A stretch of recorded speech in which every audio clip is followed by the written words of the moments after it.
the 25-year-old industry that is, or part of the industry that is what you do, is that changing now then? Is it because of the proliferation of things going on in existing property? People are getting to the end, or having owned it for either 12 months or 2 years or 20 years later. I hear that you're busy now because there's this major gap there, and people are trying to retrospectively figure out what the hell they've got. Yeah. I mean? So I think a lot of building owners don't really know what they own from a fire safety point of view. So there are a number of maintenance standards and management standards that need to be followed. Yep. But I guess my view is they're seen much as a checkbox exercise, and there's no real check on whether that work's being done effectively as possible. The other thing is that there's no requirement for a old building to comply with new standards, which makes sense commercially, and it's a very slow transition in sort of the innovation in fire technology, if you like. Right. But there comes a point where you've got an 80s building which is sitting with some pretty old systems that are somewhat away from what's deemed to be acceptable by today's benchmark. And just for clarity, and there's a 50% rule around upgrade and all that kind of thing in existing builds. So if a 50% refurb takes place, you've got to comply with the existing code. It's fairly hard to get a 50% refurb out of a building these days, isn't it? I mean, it's unlikely that you're going to get there. So is it a decision by the owner to say we want to be compliant, or are owners sort of holding back and going, look, we don't need to change, so why bother? Yeah. So there are various mechanisms built into the legislation. So the 50% rule, if you like, is one of them. Yeah. If a certifier is involved in the job and they see a fire safety issue, they need to point that out. Okay.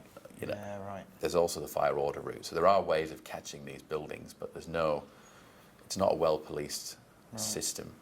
So in terms of building owners, I guess one is a lack of knowledge around what they need to do and actually what they own.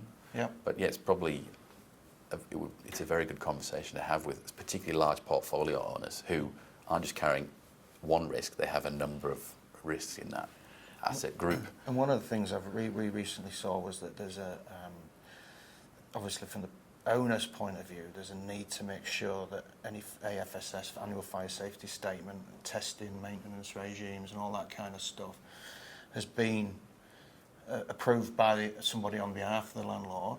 And I think at time has that changed recently? So it used to be the contractor says it's done and that's fine, or are you seeing that there's a need for you guys or others to come in and say, actually, where's your check on these dampers or whatever it might be, or has it been contractor led in the past, and or our owners sort of saying, actually, we're not sure, I think it's left just to be done.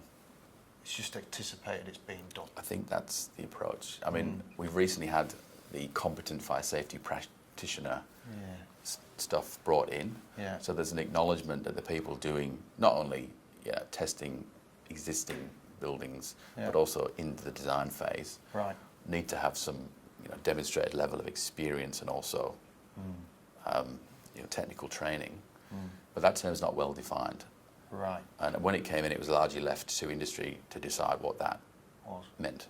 Yeah, okay. Which I don't think is necessarily a bad approach, but it just takes people to act on doing that, which is the hard part. Yeah, and getting the experience, getting the dollar to help pay for it, and being comfortable around the future. It's an interesting subject that it leads on to many other things, but I think we'll take that information. That's great. Thanks, Eliot. Hopefully that was useful for people.